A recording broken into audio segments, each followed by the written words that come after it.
This is Charlene Burke with Grow Because You Know. That's www.growbecauseyouknow.com.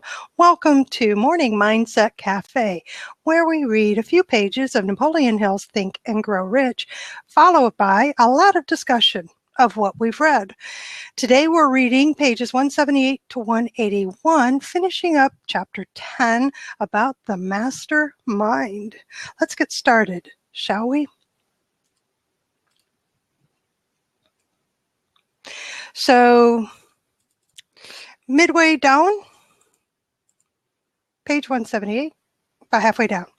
It is a well-known fact that Henry Ford began his business career under the handicap of poverty, illiteracy, and ignorance. It is an equally well-known fact that within the inconceivably short period of 10 years, Mr. Ford mastered these three handicaps, and that within 25 years, he made himself one of the richest men in America.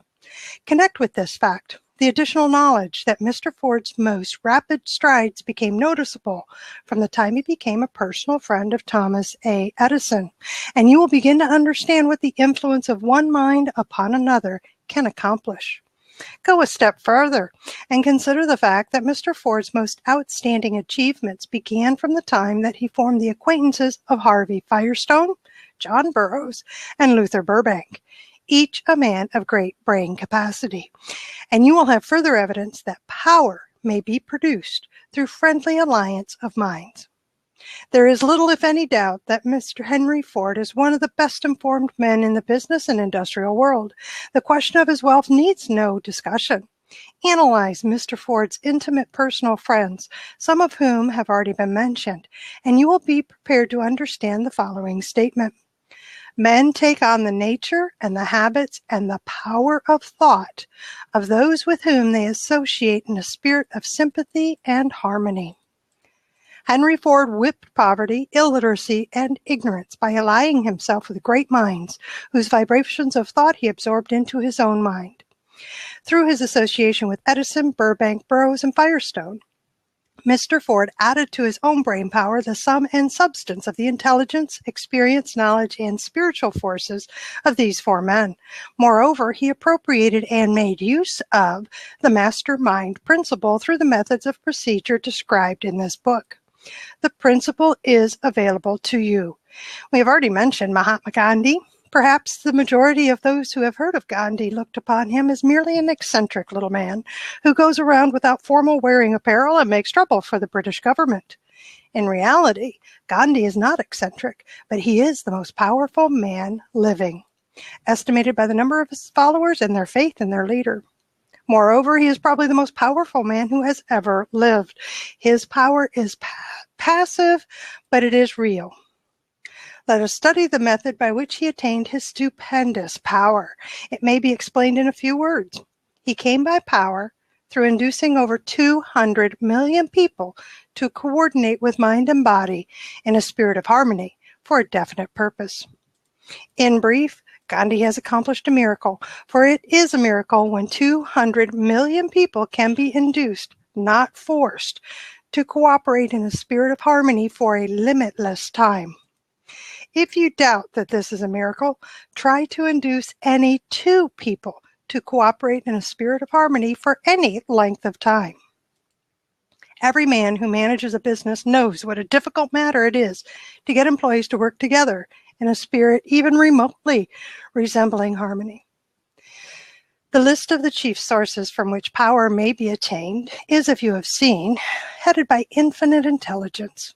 When two or more people coordinate in a spirit of harmony and work toward a definite objective, they place themselves in position through that alliance to absorb power directly from the great universal storehouse of infinite intelligence.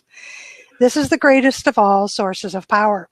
It is the source to which the genius turns. It is the source to which every great leader turns, whether he may be conscious of the fact or not. The other two major sources from which the knowledge necessary for the accumulation of power may be obtained are no more reliable than the five senses of man. The senses are not always reliable. Infinite intelligence does not err.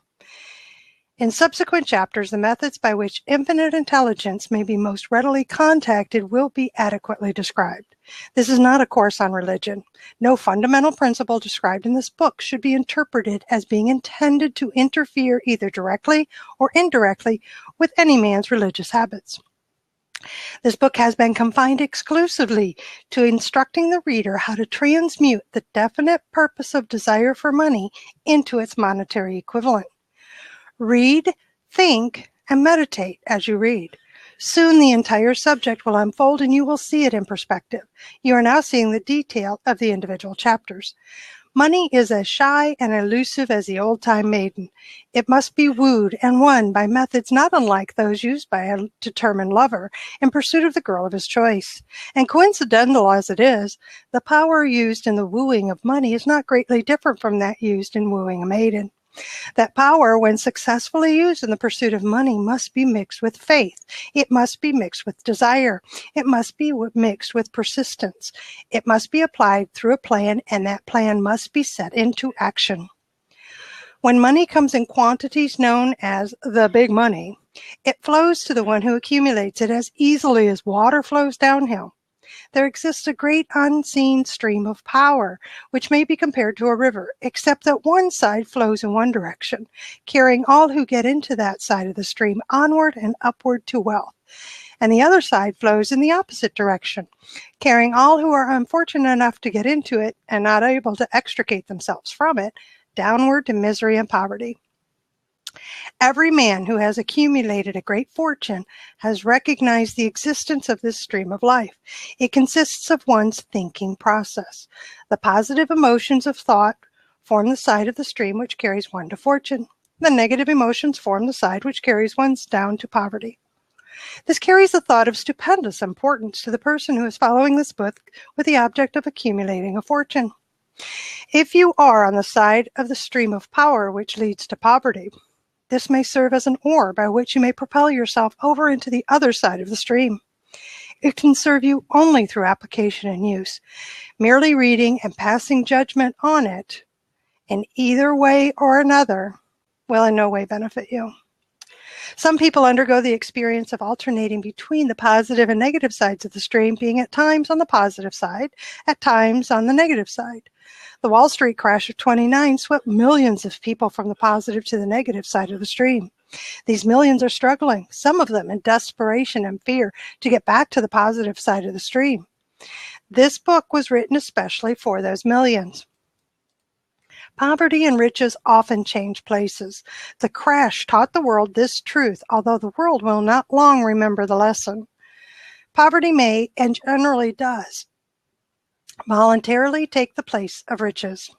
When riches take the place of poverty, the change is usually brought about through well-conceived and carefully executed plans.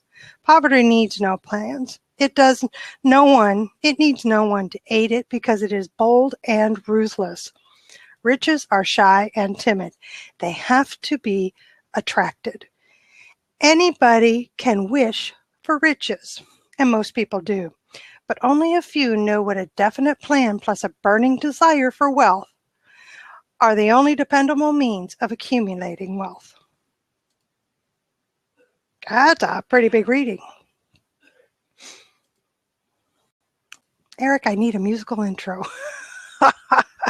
I'll get you on here next time and you can do it. Trust me, my singing makes the birds pass out. You don't want me singing anything on that.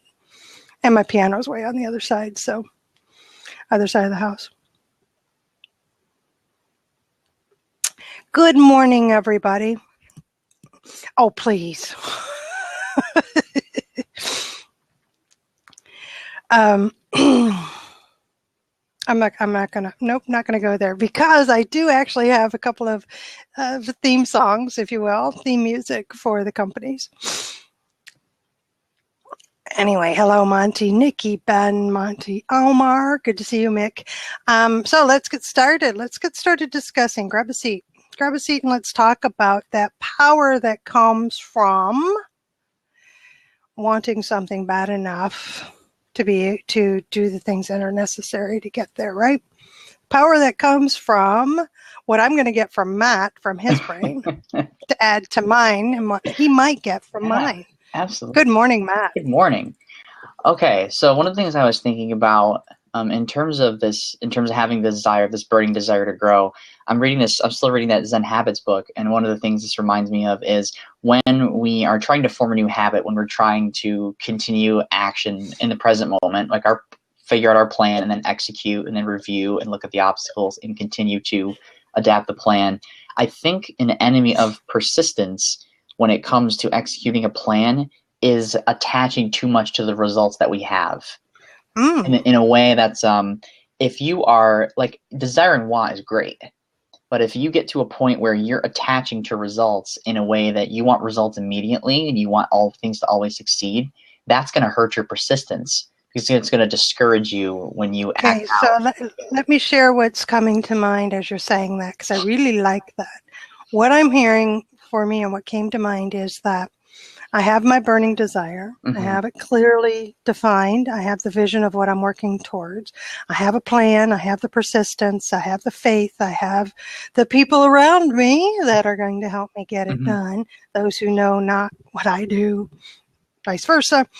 But if I get too caught up in the results or the outcomes of the things along the way to the final vision, I will get derailed because I'm not going to always get the results I expect along the way.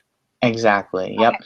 So the analogy in the Zen Habits book is, instead of forcing, like you said before, it says in that chapter, forcing things is not always the best approach. Rather, adapting and being positive and building your mastermind group. There you go. Sometimes slow is fast. Exactly.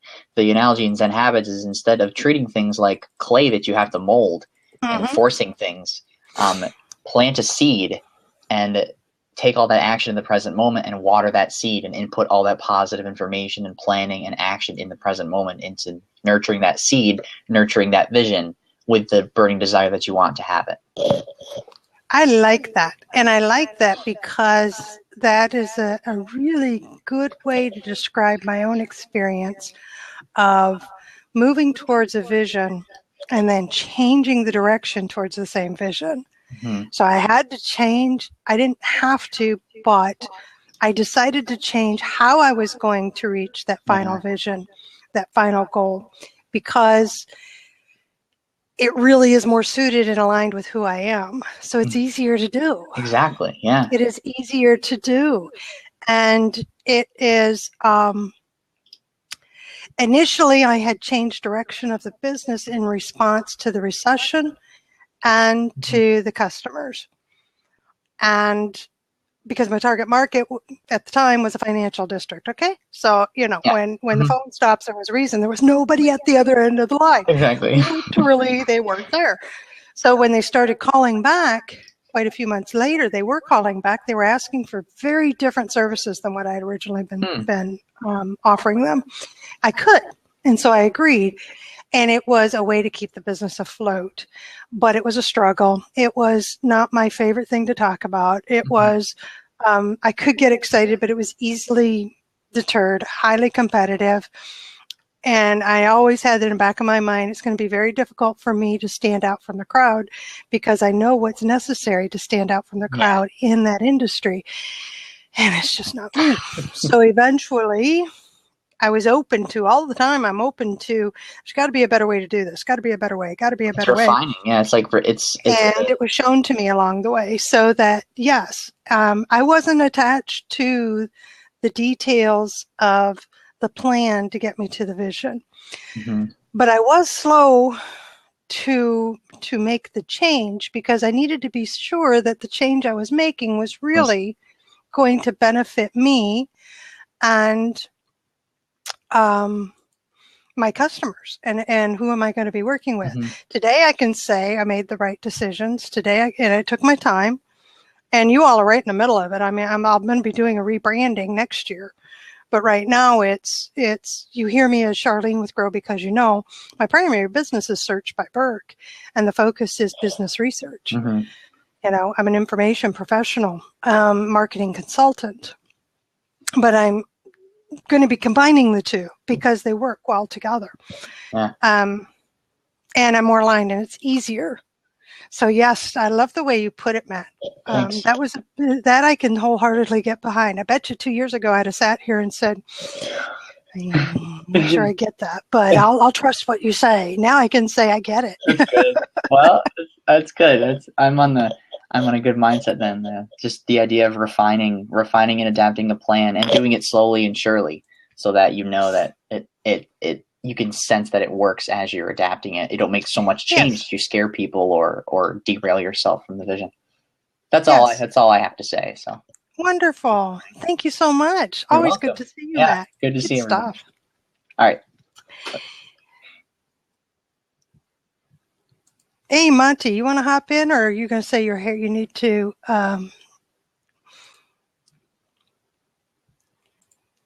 do your hair. Business research in what way? I get the marketing part, but more curious about anything. Oh. Now, but yeah, I was really curious about the business research or what you're actually doing with that. But good morning, by the way. It was always, good morning, Monty. So good to see you. Yeah, I know lighting is this. That's okay. So I don't want to get derailed too much from the reading and what we're talking about, the mastermind. So I can tie it in with the mastermind that when I started my business, it was with the assurances that we have, hold on here. Let's say bye-bye, hang tight.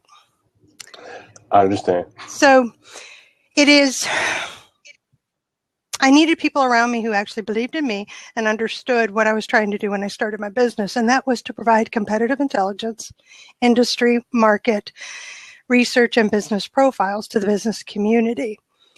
And it started out that way, and my primary target market was the financial industry combined with the actually turned out to be the home care services industry and then into manufacturing. So that's when I started my business. And then when the recession hit, I honestly didn't know what to do. I say my customers told me where to go, but I went to the group that I belonged to. And it was a group of owners similar to mine. And I was telling them, I'm not sure what I'm supposed to do. Where can I go? What can I do? So as the customers were coming back, I went to my group of trusted owners just like myself, right? I trusted their guidance and said, this is what they're asking for. How do I do that? And so I got guidance from, I'm going to call them the inner circle, and got support from them in terms of emotional encouragement and what have you. So I was able to change the focus of the business to satisfy the needs of the market at the time. How many were in your inner circle? Because I kind of go back to yesterday's reading specifically with the 50, and that's really been something that's been sort of playing. Okay, so my inner circle has less than 10. It's roughly, if I name them now, let me quickly name them. Yeah, it's Nancy and Ellen and Jennifer and Scott and Conway. That's 5. Those truly are my inner circle people that when I'm, when it comes to business, exclude family because they don't have a clue what I do. They don't. Why am I going to go to somebody who doesn't understand business or what I do? And then I have the outer circle, and the outer circle is that second level are a group of people that belong to associations I belong to that over time I've networked with and I've developed relationships with, and we don't gather as one. So does that help? It does. And so that's still the same energy, like the whole purpose is that they're similar in terms of the mind. The idea is that I trust them. And honestly, like one in particular, he has no clue what I do, but I trust him because he comes from a place of faith. and he does have business acumen, and he is able to offer questions that nobody else seems to be able to offer to me. As a matter of fact, I had lunch with him yesterday. We were talking about a few things we're going to be getting involved with, a nonprofit and helping with social media campaigns and all that, and just doing the one volunteer thing that I'm able to do. And then he started talking business, and I threw out some things at him, and he came right back with some questions that made me think. I'm not sure about that. I didn't look at it this way. So, these are people that help me to grow individually and as a business. Are you still doing the speaking thing? I know, again, this is not on topic, but what I'll do is we'll talk later. Can we, Monty? Yeah, because as much as I love talking to you, and by God, you came on. Thank you for saving me. You came on. I appreciate that. And we can talk later. Now, I won't be able to talk today. I am going to keep the room open for about a half hour, 40 minutes. I am able to do that, and I really want to because I'd like to talk. But the rest of the day, I'm going to be at a funeral home for my mother-in-law's funeral. So I will be available to talk over the weekend. How's that?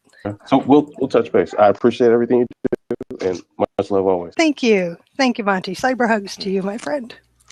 Omar, good to see you. Hey, good morning. Good morning. Can you hear me okay? I can.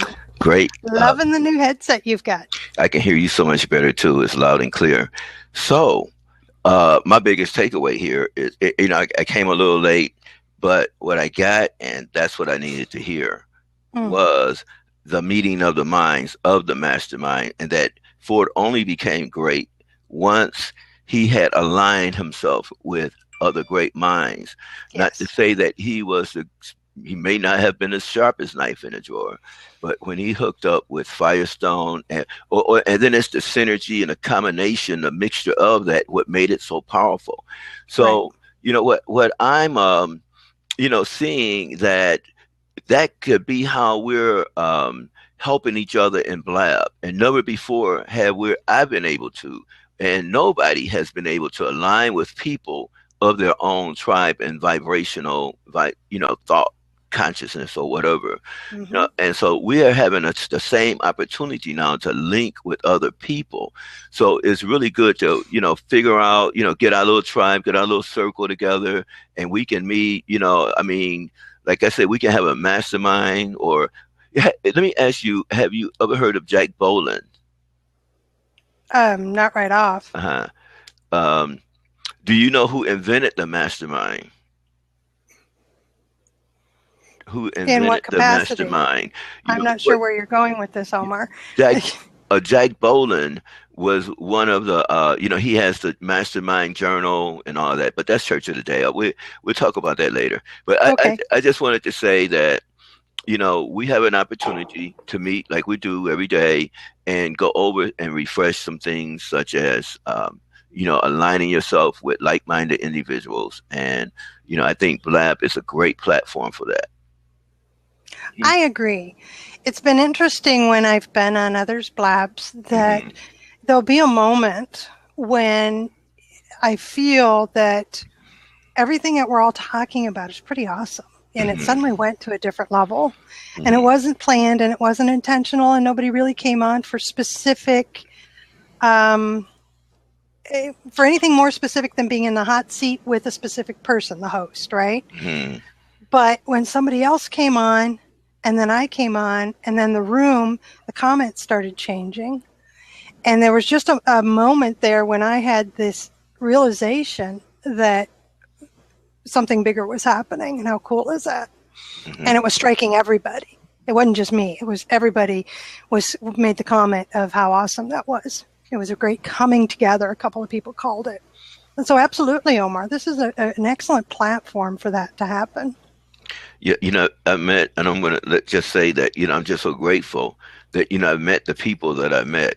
I met people, Sean, I met people in the Bitcoin, I met people in so many wonderful people. I've learned so much. And so now I made my first video yesterday.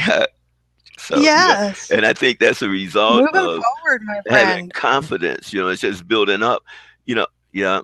So I understand that too. I'm not going to say that you guys aren't part of my circle, because you are. You give me props, you give me kudos in the comments. You give me consistently over the days.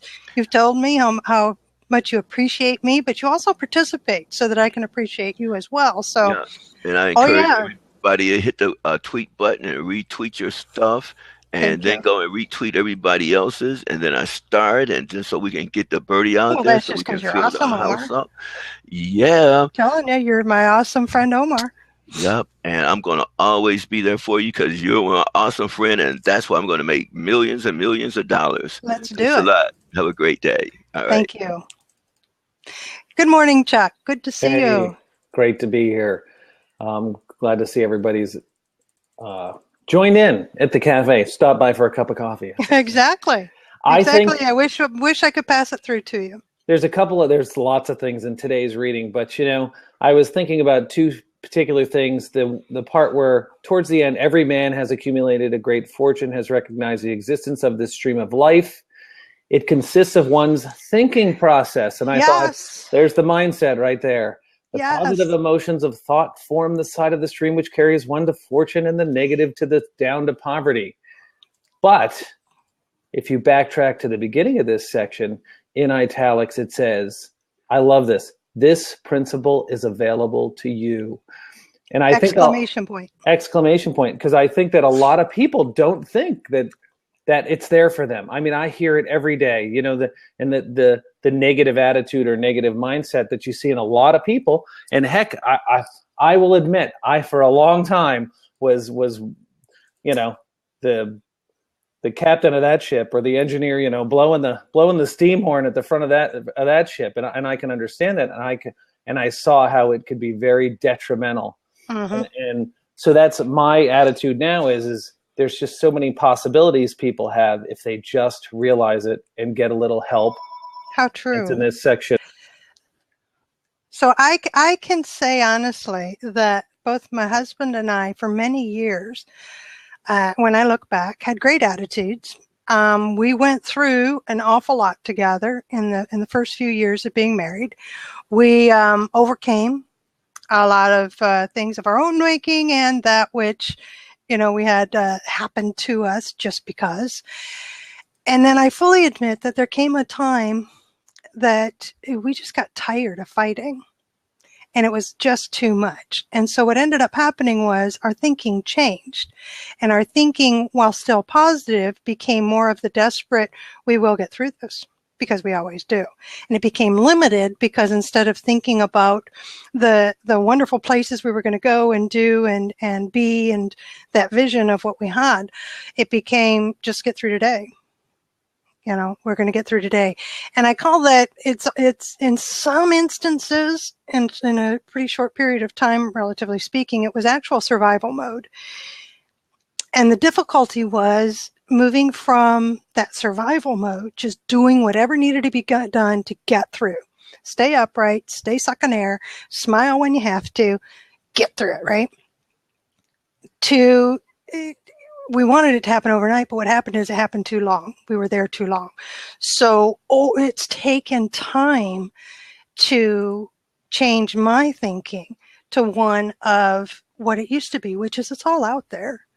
Anything's possible. I just have to go out and get it. Yes, that persistence died. It was gone. And that happens to anybody who's gone through something traumatic or tragic. And we went through a series of things, and another series, and then another series, and it got to us. And so today I can honestly say that with work, with focused effort, with assistance with my inner circle, with looking for ways that I can change how I think, because I know it needs to, I became open to change. And then it happened. So I just want to put that out there too, that there's whatever the reason, and there's varying reasons we can get into that poverty stream side of the river, whatever that may be, is Max, if you have a question, you can do a /Q and you put a question in the comment box. Be happy to answer it there. So having said that, that's one thing I love about what the reading was where he talked about where we're surrounded by people. We are affected by the people who we put around us. So in 78, Henry Ford whipped poverty, illiteracy, and ignorance by aligning himself with great minds so that he could absorb their vibration and thoughts as his own. So that tells me that, that I'm good when I have people who think differently, that I want to be like. Those are the people I put around me. I think I just thought of something. I think there can be several different kinds of masterminds, but I think that your inner circle, you have people that support you. You have an emotional mastermind, and you think about, the people you have around you emotionally can either help you or hinder you. And sometimes you've got to throw, or ignore certain people in that particular mastermind group as opposed to a professional mastermind group. Well, Max seems to be very vocal on the side here, and he can jump in by hitting the join. Oh, he's tried, but when you speak like that, you don't get an opportunity to see me face to face. Yes, I have no control. Charlene is in control. She's in control right there. When you don't respond to a simple request. Okay. So, yes, I did, Jody. Thank you.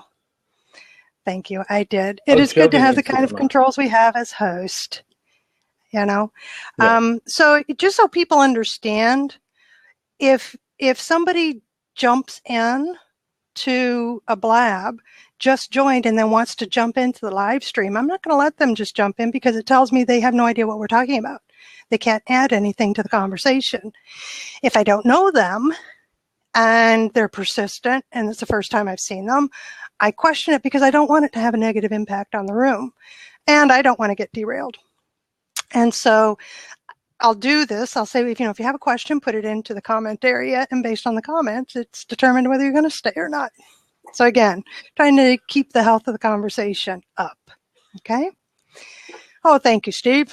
Oh, so good to see you here. I wish you could get on just so we could give you props. I want everybody to know that Steve the Wiz is up about 6 hours earlier than normal to be here. I cannot believe that. I am honored that you've done that to join me here. And I thank you for being here, Steve. Thank you, Ecotech. Neil, there he comes. We're going to, because I know Steve also has something to offer in terms of surrounding yourself with smart people. Are you going to take off? I'm going to stay and listen. Okay. Thank you, Chuck. Good to have you on here. Good stuff. I love the idea of having that emotional circle because, of course, I've talked about that with myself, that which has gotten me through a lot of things. My husband's a part of that circle, but I have that business circle as well, that business mastermind. And those people I named off, just so everybody knows, they're all millionaires. Yeah. They have plenty of money, and they got their money in a manner which I'm attracted to, which is with an ethical approach, with a care and service to their customers and to their employees and the people they work with. And they're the ones that I want around me so that I feel better about reaching my goals of making a lot of money so that I can do the things that I want to do with my own life, my husband, and those that we come in contact with. Steve, I'm going to kick you out because you're just pulsating, so I want you to try again and refresh. Everybody else, you're welcome to join the seat and join the conversation. Let's talk about that mastermind. Let's talk about having that group of people that will help you grow your business, that you may not know personally, maybe over a period of time, maybe they've just dropped into your life, but They're the people that you want around you so that you can be better. Here he is. Hello, Steve. Charlene, how are you? I am well. Good morning. Well, yeah. As you know, I'm not usually up at this time. I cannot believe. I am so glad I'm recording this. You know, Sabrina isn't going to believe this.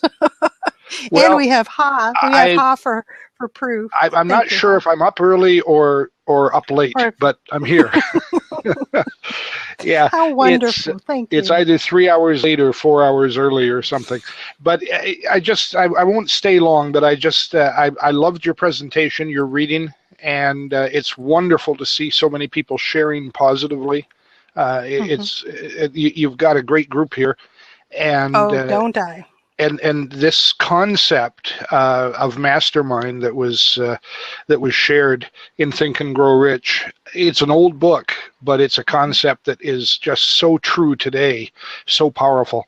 As you know, I'm a spiritual marketer, an inbound marketer, and it builds on this whole concept. I strongly believe that if you give something of value, it will come back to you, not necessarily from the person you give to or the people you give to. The universe just balances it and gives it back, and many times over. I love that concept. So many times we forget that part. Thank you for bringing that out. Well, I was listening to a fellow yesterday, and he said something that I've heard this sort of thing many times in different ways, but he put it so well. He said, if you want people to find you, give them more stuff to find. And if you apply that, he was talking about content marketing in particular, but if you apply that to the psychology and the social media and the engagement that's so powerful, then the more you reach out, the more you engage. And I'm using the you there in the general sense, but in a specific sense, Charlene, the way you're engaging with people, powerful stuff. And the more of that you give, the more people come around to be with you because they feel that goodness. It's so wonderful. And then we all benefit from it. So it's win-win right across the board. Love it. I'll get out of here and make room for somebody else, and just glad to see you this morning. Have a great day. Oh, thank you so much, Steve. Good to have you here. Glad you jumped on. Let's see if we can get Ann. I get to meet somebody new. Let's talk about Mastermind and Napoleon Hill, making money through a mastermind, using a mastermind. Oh no, you're pulsating, Ann. If you can kick yourself out or refresh, do that. Try again, check your settings. And of course, if everybody can see Ann, tell me, because she's pulsating for me.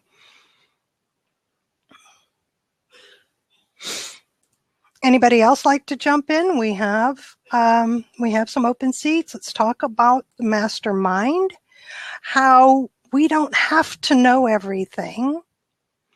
We don't have to think, feel, or believe a particular thing as long as we're willing to learn. Maybe that's a way I could put it. I'm willing to learn so I can change, so I can learn from those who have gone before me and who I want. I want them around me to help me attain what they've gotten, to help me do business the way they do business so that I can reach the financial goals and the wealth that I'm moving towards. Oh, and I'm going to kick you out. Let's see if that makes a difference. Again, check your settings. Try coming back in.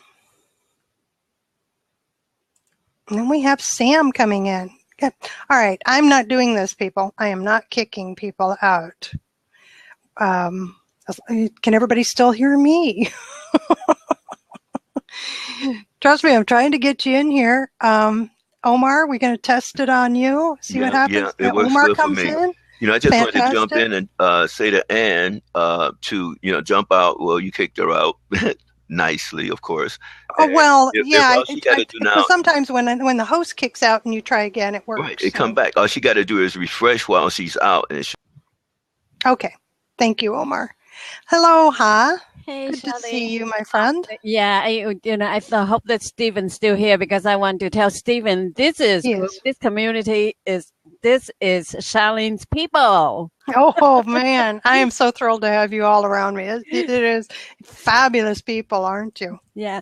To answer Omar's question earlier, he said that, do you know who started the mastermind? And I think that we don't know for sure, but Napoleon Hill make mastermind popular. Yeah, I think it was the way he defined it as a principle, and then explained it in the concept of, if you want to grow your business, and as Chuck likes to say, you join a mastermind if you want to win. I mean, he put it so succinctly yesterday. That's the point of joining a mastermind, and so you can win, so that you can grow your business, so that you have access to people of greater intelligence in a particular area of business, access to people who have a network in an area of business that will be beneficial to you, and you are willing to give to them as much as they're willing to give to you. But there have also become people that you trust, which is why I love my mastermind. I trust them. I come to them with the problem, and we work on that as an answer, and we're coming together to get that answer. Now, having said that, that's the formal CEO roundtable I've been a part of for a couple of years, where I come in and we're all focused on a particular issue of a member of the group, almost like a hot seat. But through that, we also start discussing what's happening in our own businesses and what we're learning from what's happening during the session. Yeah, and to me, that is, when you join the mastermind group, you must have a healthy mindset. You have to go in there to learn, to teach, to help, and to give and to receive as well. Yes. And then, the people who make the best out of the mastermind group, the people who are go in there and be active, because you just cannot go in there. I want to go in there as an observer. Yeah, you learn something, but again, the value you get by the thing that you're willing to give. Mm-hmm. And you're right. You're right. So the mastermind groups that I moderate, I always ask that if I don't know you and you want to join one of the groups, that we have a private conversation, and we do it through video, either in a private room on Zoom or on Skype. And that is to be sure that you are coming to the group with the proper attitude. Not necessarily that you have a lot to give in your head, or that you have access, or you have connections, or anything like that, but it's the coming to the group with the intention of being willing to share and help, because you're going to get the sharing and help from others. So it's if you have that generous spirit and can show me in that conversation, that helps to place you in the right group according to personality too. But you're absolutely right, Ha. I've been in groups where I've watched people just be the anchor and, suck you dry in the energy. I wish I could hide your video and make it easier. I know, but difficult to do. I understand. See, I kind of have a little bit of high expectation about the mastermind group. Yeah, you come in, you're willing, but again, what the Napoleon Hill talking about, people with this a special knowledge. You come in together because you want to make a part become a whole, because everybody knows something, and everybody lifts somebody up, and everybody push somebody along and pull them along, because I don't know who said that. That's when you are the smartest person in the group, you come into the wrong group. So absolutely. That way I think that with expectation. Well, so let me explain it just a little further. The ones that I have going, there are 3 levels. And the first one, it really doesn't matter your connections and your specialized knowledge, as much as it matters that you're willing to share and give as much as you get from the group. And the second one is very different. It is important that we have a mix of specialized knowledge and experience, so that everybody can benefit from that specialized knowledge and experience. It's a different level of Mastermind, which truly is about growing your business. That's what it's called. And then there's a third level, and that is for the forward thinkers that want to be around other forward thinking people who are able to think differently, who are all about getting to the next level of their business. Usually they're kind of stuck at a revenue stream, and they're just plateaued. And those definitely are vetted in terms of the background, what kind of business they have, how long they've been in business, what kind of thinking do they have in terms of money. Yeah. Because sometimes you'll have somebody who has excellent business acumen and they don't have a pot to piss in. And they don't have, it's not even that they have bad management skills, money management, they just don't have much money coming in. Well, that's not going to help somebody who's at $250,000 a year wanting to double their revenue with their business over the next year. That's not going to be any help. So that can be an anchor as well. Right. So there's a lot of factors that go into play when putting together a formal mastermind like I do. Yeah. What I like about what Napoleon Hill is saying is exactly what you're saying, which is I want to surround myself with people who have more and different than what I have so that I can be more and different and grow. My business can do the same. That's why in business, those really close ones, the business ones, yes, they give me support mindset and they encourage me and they're millionaires.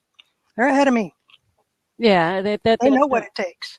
You know, they're the ones that have put in the 90, 100, 150 hours a week sometimes, you know, then they've relaxed a little bit. They've set their lives up the way that are very good for them, but they haven't stopped working. And they haven't stopped giving, and they're very generous, and they're all the things that I want to be. So I in the mastermind group that you mentioned, the third one, and you know, beside the mastermind group, and we will pick out one or two people that we want to be peak performance partner. We hold each other accountable. That way. Now that's interesting. Yeah. A peak performance partner. So that goes well beyond an accountability partner. That's correct. You know, we have the mastermind meeting, but again, you know, somebody just so in sync with you. And then you pick out, and then you will help each other to hold each other accountable. And instead of call accountable partner, I call peak performance partner. I like that. So you gather on a regular basis, and while you've been meeting each other, you're in sync with somebody that you want to help, and they want to help you. They're very interested. You're interested in each other's success, right? Yes. And so is it formal, as in the leader of the group says, pick out your peak performance partner and work together? Or does it naturally just happen so that you start aligning with yourselves and meeting in between meetings? Yeah, it just happened when you just feel like you're in sync, or you kind of somebody resonate with you, and then you know that you know, because sometimes that we need accountability partners. You know, and that's my first level of Mastermind Group. Actually, it's goals and accountability. It's an introduction for somebody who's never been in a group to understand the structure of it and how it can work.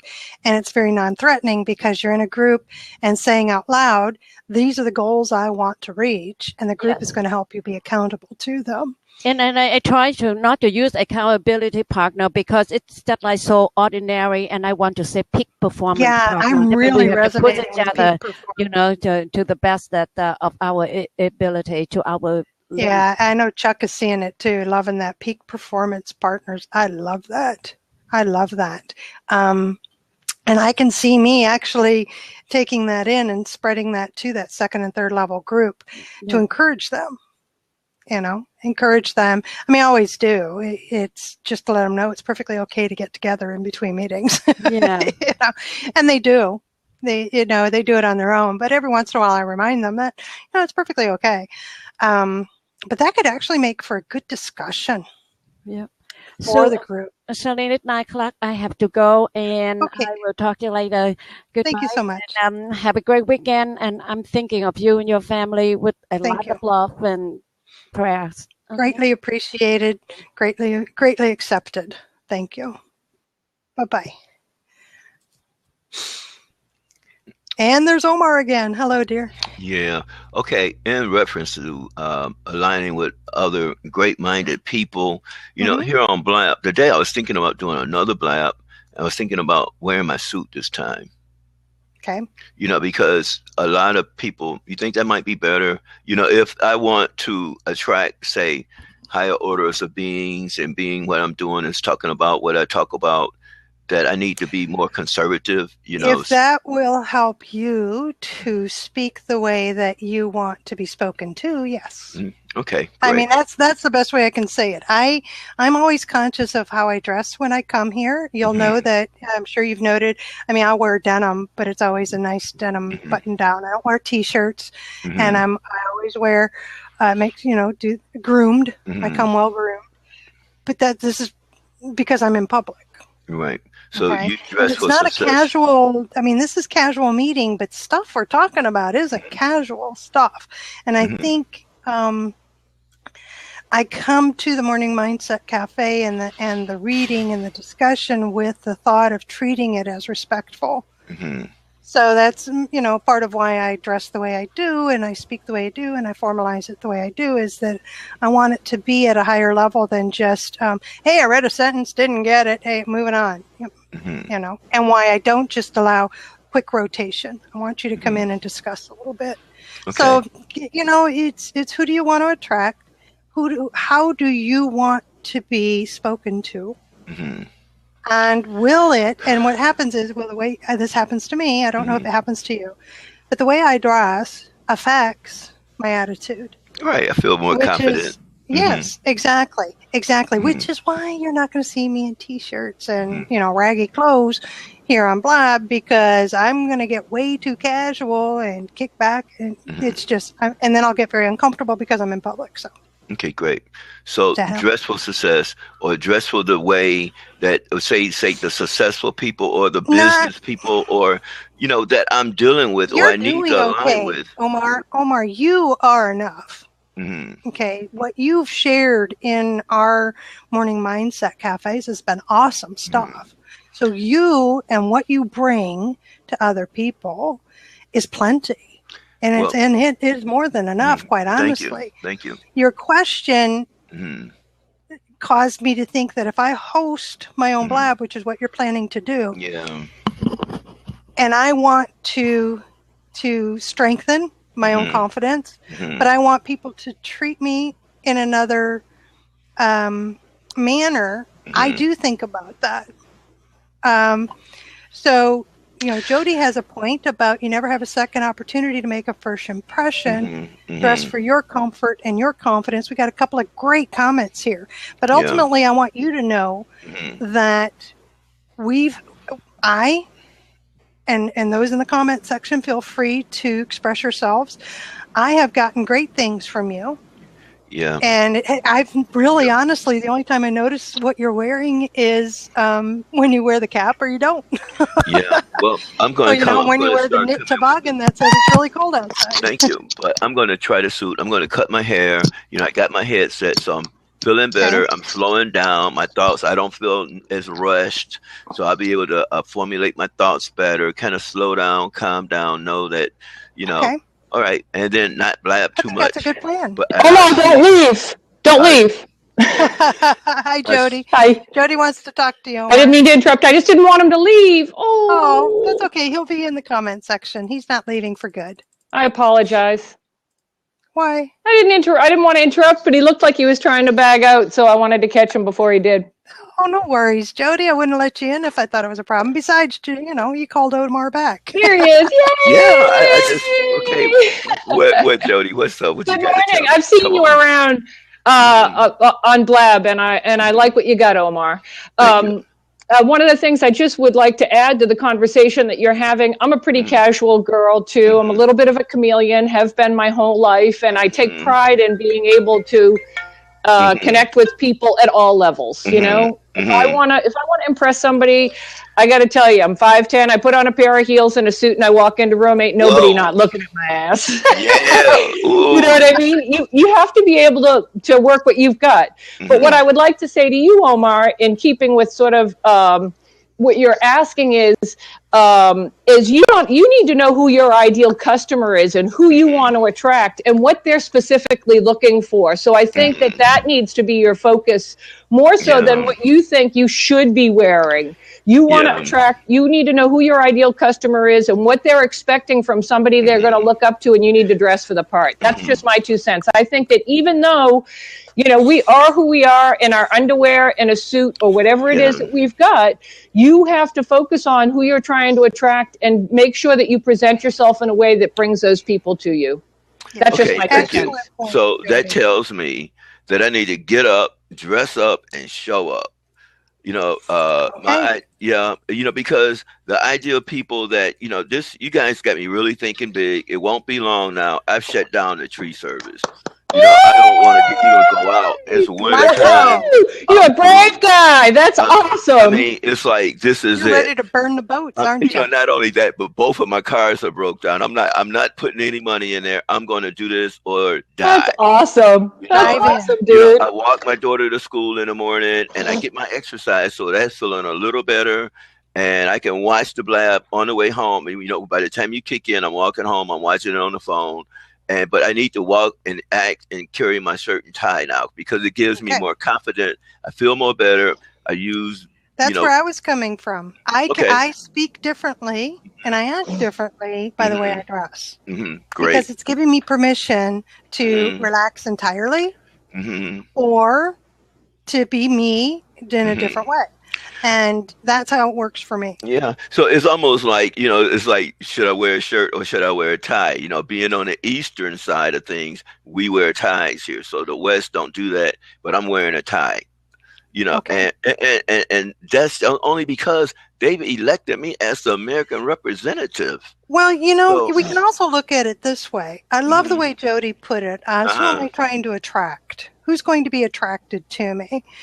And if I want to attract a group of people that are like-minded and dress in a particular way when they're in public, I need to do that because otherwise I have to be the one fighting against their first impression of me. Right. I have to be the one that's constantly trying to prove that I'm more than what you see. We are human. We judge by appearances. We are also human enough that in some cases easily swayed against that first appearance, but it's not all of us. I mean, I can point out people to you in various areas I've lived in the country that based on the way they met me and how I looked at the time, that they had no interest in learning anything else about me. Yeah, totally. None whatsoever. I was stamped as boom, and getting over that wasn't going to happen. And there have been many people in the comments section saying you are, who you dress like doesn't change who you are, but you cannot change the culture of first impression. You just can't. That's change what we're talking about because Omar is talking about I want to attract these people. Yep. Yeah. I'm saying that I'm backing up what Jody said. You need to be aware of what the people expect. Yeah. And it aligns with what you said. You feel better. You feel more confident anyway. So that will be better, Omar. Yeah, it will be. Okay, that's what I'm going to do. Maybe I'll show up tomorrow and try it out on you guys. I like you in a suit. I've seen you in a suit. Yeah. I don't know. Just so you know, you're sharp in a suit, my friend. Yeah, thank you. I bet he is. And it says that when in doubt, wear a suit, So there you go. I'm going after the big boys. I got to talk with the big boys and the girls like you guys. Love you guys. Take them. You want them to take you seriously. I get it. Yeah, this is big, man. It's going to happen now. And I'm going to tell you that every one of those who are in my inner circle, who are the millionaires, they don't go to meetings in their shorts. Yeah. They don't go to the bank in their shorts and their flip-flops. They built businesses. They have employees. They have expectations of people, and those people have expectations of them that if they don't meet, they're going to lose that following that they have. They'll lose that that loyalty because Can I throw a wrench into this conversation just a little bit? I know it's a little bit off track, but it's in keeping with what we're talking about. When I was very, very young in my early 20s, I went to work for a tax attorney who shared office space with an accountant. two stiff professions, right? Very, very suit oriented, very, numbers crunchers.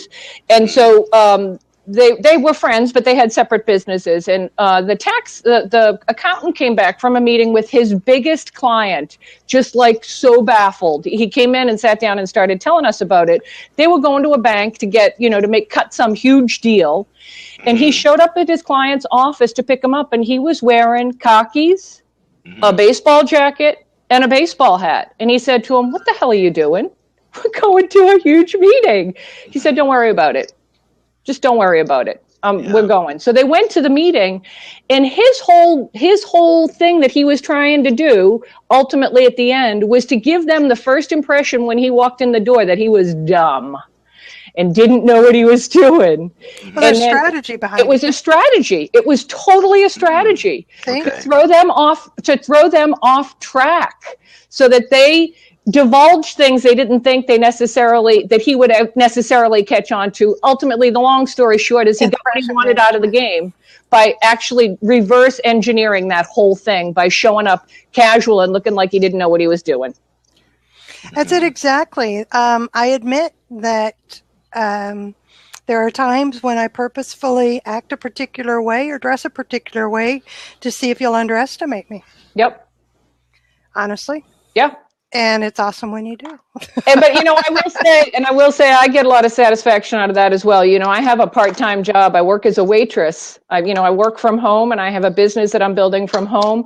But boy, when I have time to talk to a customer, when things get slow and I open my mouth and things start coming out and they look at me like, "Holy cow, she is not the run-of-the-mill waitress." I get a lot of satisfaction out of that. I'm not going to lie. It's like, wow, she has a brain. Yeah, it's awesome. All right, you two, stick with me. Thank you. We're past the top of the hour. I have to shut down the recording out of respect for those who are watching it and expect it to last about an hour. And it is about an hour because I started a few minutes late. So I want to thank everybody who's joined me on the live stream and, of course, in the comments section. You've all been so helpful to getting my morning mindset in the correct focus, which is working with people to keep me growing and moving forward. And those who are listening, thanks for joining us. I want to encourage you to move forward with the day on purpose with purpose. Let's grow our hearts, grow our minds, and grow our businesses. This is Charlene Burke with Grow Because You Know, and